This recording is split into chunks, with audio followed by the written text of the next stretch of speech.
बच्चों, आज हम स्टार्ट करने जा रहे हैं आपकी जो न्यू बुक है इंग्लिश की कावेरी, उसका जो फर्स्ट लेसन है how I taught my grandmother to read. तो इस बुक के अंदर अगर हम देखें, बिल्कुल न्यू बुक है आपके लिए, तो बच्चों को इसमें थोड़ी प्रॉब्लम भी आ रही है, तो इसको थोड़ा आसान कर देते हैं। इसकी जो राइटर हैं उनका नाम है सुधा मूर्ति। चलिए जो स्टार्ट करते हैं, जो स्टोरी है वो पूरी जो प्लॉट की गई है, यहाँ पर एक जो पोती है वो इस स्टोरी को नरेट कर रही है। तो देखिए स्टोरी में कैसे स्टार्ट करते हैं इसको। इसमें जो पोती है, जब वो कहती हैं कि जब मैं लगभग 12 साल की थी तब से ही मैं नॉर्थ कर्नाटक में अपनी दादी और दादा के साथ ही रह रही थी। उन दिनों में अगर देखें तो ट्रांसपोर्ट फैसिलिटी ना के बराबर ही थी। अगर हम देखें तो मॉर्निंग का जो पेपर है वो हमें आफ्टरनून तक मिलता था, यानी कि ट्रांसपोर्ट फैसिलिटी इतनी पुअर थी कि जो मॉर्निंग का पेपर था वो सुबह मिलना चाहिए था ना हमारे को, वो मिलता है दोपहर को। और इसके अलावा उन दिनों में एक वीकली मैगजीन आया करती थी, वो भी वीकली मैगजीन यानी कि हमारे को 7 डेज में मिल जानी चाहिए, वो भी हमारे को ना नेक्स्ट डे यानी कि 8वें दिन जाकर मिला करती थी। तो ये तो बताई है जो हमारी ट्रांसपोर्ट फैसिलिटी की कमी यहां पर बताई गई है कि जो हमारे न्यूज़पेपर आते थे उन्हीं के साथ ही मैगजीन भी आती थी, लेकिन वो लेट आया करती थी। ठीक है, उन दिनों की बात है कि एक वेल नोन राइटर थी जिनका नाम था त्रिवेणी। त्रिवेणी जो थी उस समय की कन्नड़ लैंग्वेज में लिखने वाली बहुत ही महान लेखिका थी, और उनकी जो राइटिंग थी वो बहुत सिंपल होती थी। सिंपल होने के साथ साथ कन्विंसिंग भी होती थी। उनकी स्टोरीज के अंदर एक बात होती थी कि वो लोगों की जो पर्सनल प्रॉब्लम्स होती है ना, लोग जो पर्सनल लाइफ के अंदर फील कर रहे होती हैं, वो उन पर अपनी स्टोरी लिखती थी, जिसकी वजह से लोग उस स्टोरी को अपनी लाइफ से रिलेट करते थे और उनको लगता था कि ये तो मेरे ही लाइफ की स्टोरी है। ठीक है, लेकिन ये हमारे लिए बड़े दुख की बात है, जो वो राइटर थी एक यंग एज के अंदर, जो त्रिवेणी थी वो एक यंग एज के अंदर भी की उनकी डेथ हो गई थी। लेकिन एक और जो कन्विंसिंग बात और कही गई है कि उनके मरने के 40 साल के बाद भी उनकी स्टोरी को अप्रिशिएट किया जाता था और लोग उसको पढ़ते थे। ठीक है, तो बात आती है कि उन दिनों के अंदर, जैसे कि हमने बताया, जो त्रिवेणी थी उन्होंने एक नॉवल लिखा था जिसका नाम था काशी यात्रा। काशी यात्रा जो था वो उनका एक वेल नोन जो था नॉवल था, और उसको क्या किया गया उन दिनों में एक सीरियल के रूप में ना कन्वर्ट कर दिया गया, यानी कि उस नॉवल का एक छोटा छोटा एक्सट्रैक्ट किया गया, छोटा छोटा हिस्सा करके उसको मैगजीन के अंदर छपने लगा।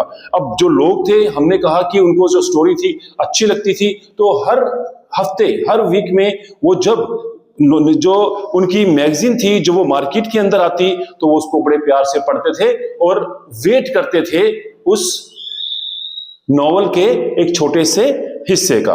काशी यात्रा जो थी वो बात थी काशी में जाने को लेकर, एक जो उत्साह होता है उस चीज को दिखाया गया था। उन दिनों में यह माना जाता था कि काशी जाना और वहां पर भगवान विश्वेश्वर के दर्शन करना एक बहुत बड़ा पुण्य माना जाता है। हर एक व्यक्ति चाहता था कि वो ऐसा करे, काशी जाए और भगवान विश्वेश्वर के दर्शन करे। तो उसके अंदर भी एक ओल्ड लेडी की स्टोरी बताई गई है जो पूरी लाइफ अपनी सेविंग जो है वो रखती जाती है, किस लिए कि वो कभी काशी जाएगी और अपने जीवन को सफल बना लेगी। तो इस स्टोरी के अंदर अब वो क्या कर रही है, अपने बहुत सारे जो मनपसंद चीजें होती हैं वो लेडी छोड़ देती है और पैसे जमा करती है काशी के लिए। उसी नॉवल में एक पैरेलल स्टोरी चलती है एक अनाथ लड़की की जो शादी करना चाहती है लेकिन उसके पास पैसे नहीं है। तो दोनों स्टोरी जब ये पैरेलल चलती हैं तो एंड में होता क्या है, जो लेडी होती है ना, जो अपने काशी जाने के लिए पैसे इकट्ठे कर रही होती है, वो सारे पैसे उस लड़की को दे देती है और ये सोचती है कि काशी जाने से ज्यादा पुण्य तो मुझे इस लड़की की शादी करा के मिलेगा। राइट, तो ये स्टोरी थी। लेकिन अब आते हैं रियल बात पे, जो हमने जब स्टार्ट किया था, जिसमें जो पोती है, ठीक है, उसकी एक दादी है जिसका नाम है कृष्णका।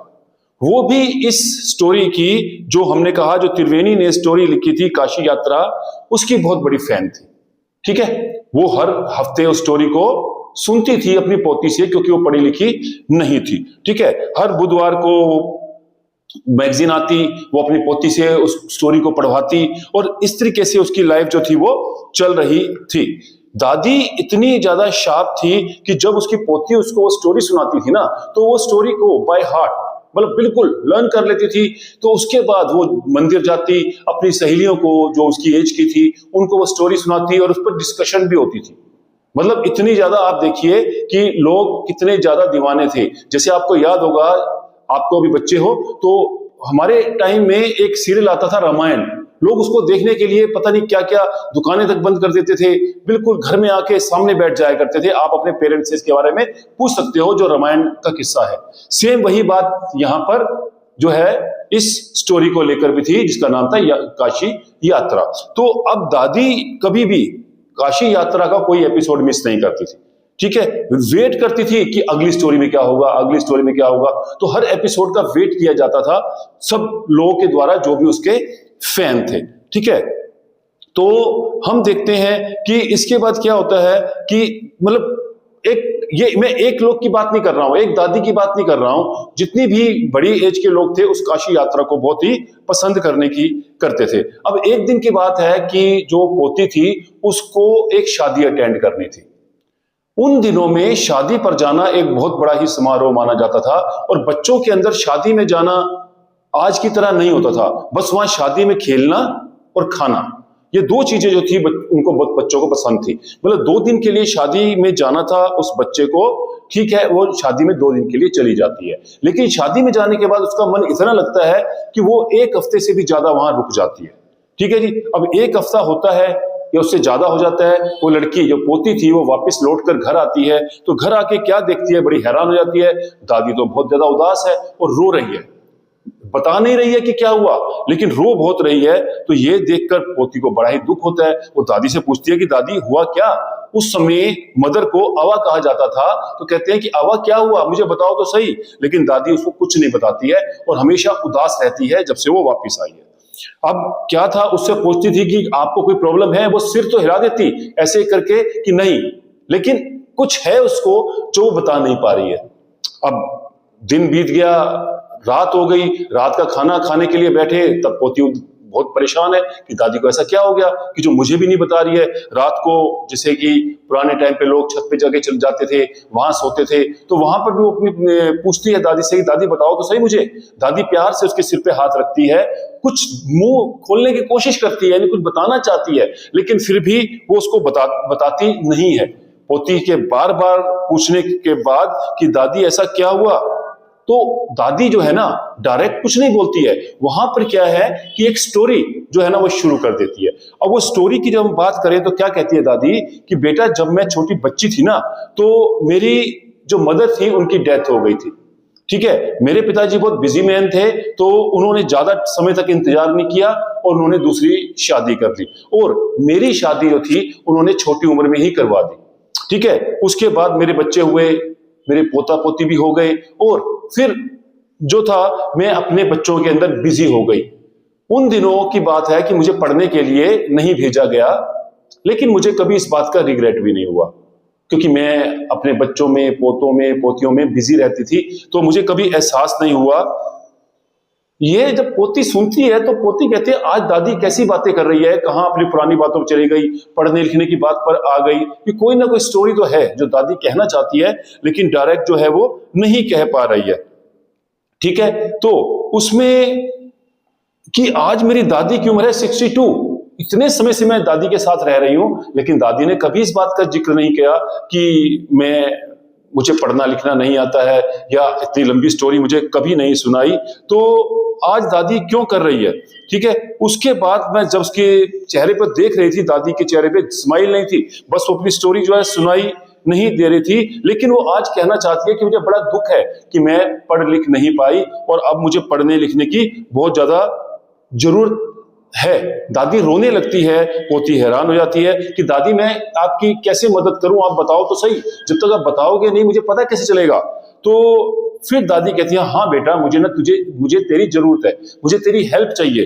तो फिर उसके बाद फिर दादी कहती है तुझे याद है कि करमवीर जो मैगजीन का नाम है, उसके अंदर जो स्टोरी आती थी, मैगजीन का नाम था करमवीर। तो करमवीर बेटा जब तू दूसरे गांव में गई हुई थी शादी में, करमवीर आई थी, यानी कि मैगजीन आई थी।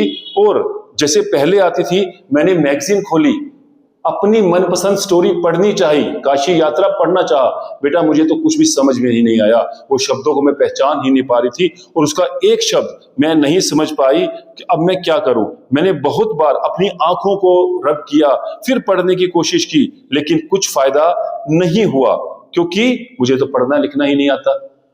मतलब अब मुझे समझ में आता है कि अगर मैं पढ़ी लिखी होती तो उस एपिसोड को पढ़ लेती, क्योंकि बहुत, मैंने कहा था, इतना ज्यादा क्रेज था कि लोगों को, कि वो उसको मिस नहीं करना चाहती थी। उनके सामने मैगजीन रखी है और उनका नेक्स्ट एपिसोड है, लेकिन दादी नहीं पढ़ पा रही थी। तो ये इसको बहुत दुख था। और अगले स्टोरी में क्या हुआ दादी को पता ही नहीं चला। कह रही है गांव में मैं बहुत लोगों के पास गई, मैंने इसको पढ़ने को कहा, लेकिन किसी ने मेरी इसमें मदद नहीं की। अब मुझे समझ में आ रहा है कि मैं कितनी हेल्पलेस फील कर रही थी। ठीक है, मैं तो लोगों पे डिपेंडेंट थी। अब ऐसा है, मेरे पास पैसे भी थे, मैं पैसे देकर भी उसको पढ़वाना चाहती थी, लेकिन तब भी किसी ने मेरी मदद नहीं की।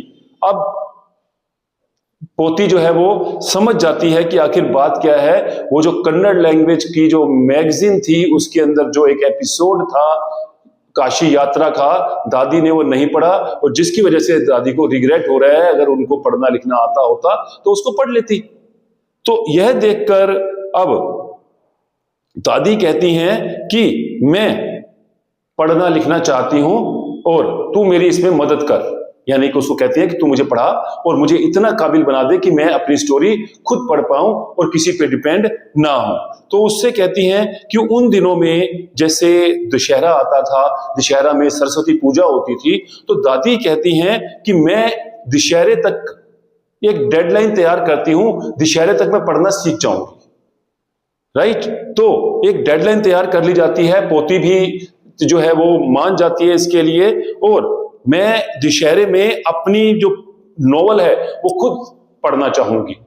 ठीक है, दादी बहुत ज्यादा इस चीज को लेकर डिटरमाइंड थी, है ना, कॉन्फिडेंट थी कि मैं पढ़ लूंगी। और पोती जब देखती है दादी के चेहरे पर इतना कॉन्फिडेंस है, तो वो भी तैयार हो जाती है। और फिर भी उनसे एक क्वेश्चन कहती हैं, दादी आप इस समय 62 इयर्स की हो चुकी हो, आप कर तो पाओगी ना, आप बूढ़े हो चुके हो, आपके बाल भी सफेद हो चुके हैं, तो चेहरे पर झुर्रियां हैं आपके, तो क्या इस एज में आप ये कर पाओगे? तो दादी कहती है यस, मैं करूंगी और ये मैंने सोच लिया है। चलिए जी, उस दिन से शुरू होता है। दादी भी कहती है कि मैं मेहनत करूंगी, कुछ भी करना पड़े मैं समय निकालूंगी और ये सब करूंगी। अगला दिन होता है और पोती जो है दादी को पढ़ाना शुरू कर देती है। और पोती कहती है जब मैंने पहले दिन पढ़ाया तो देखकर हैरान रह गई, दादी इतनी वंडरफुल स्टूडेंट थी कि एकदम बात को कैच कर रही थी, कैच कर रही, स्नैच कर रही थी। ठीक है, अब जितना काम पोती कराती दादी उससे कहीं ज्यादा ही कर जाती। ठीक है जी, तो अब ये स्टोरी चलती रही और मतलब वो पोती भी कहती है कि मैं आज पहली बार टीचर बनी थी और दादी जो है मेरी पहली स्टूडेंट है। ठीक है जी, अब वो स्टार्ट हो गई दादी को पढ़ाना और रोज ये चल रहा था, जितना पढ़ाया जाता दादी उससे ज्यादा मेहनत करती। समय बीतता गया अब वो दिन आ गया जब जो डेडलाइन थी वो थी दशहरा। दशहरे वाला दिन आया और जो पोती थी उसने अपनी दादी के लिए एक गिफ्ट परचेज किया और वो थी काशी यात्रा का नॉवल। ये तो एपिसोड में पढ़ते थे ना, नॉवल में तो पूरी स्टोरी होगी। तो नॉवल खरीद के लाती है, उसको पैक करती है और पैक करने के बाद वो जो रख लेती है अपने पास। पूजा का समय आता है, दादी अपनी पोती को बुलाती है और कहती है, एक स्टूल लाती है दादी और एक स्टूल लगाकर अपनी पोती को कहती है कि बेटा यहां बैठ जा। अब जब पोती उस स्टूल पे बैठती है तो उसके बाद दादी अपनी पोती को एक गिफ्ट देती है। पोती तो लाई थी गिफ्ट, काशी यात्रा का नॉवल, लेकिन जो दादी थी वो अपनी पोती के लिए एक ड्रेस लेकर आती है, एक फ्रॉक लेकर आती है और उसके बाद कुछ ऐसा करती है कि पोती देख के एकदम हैरान हो जाती है।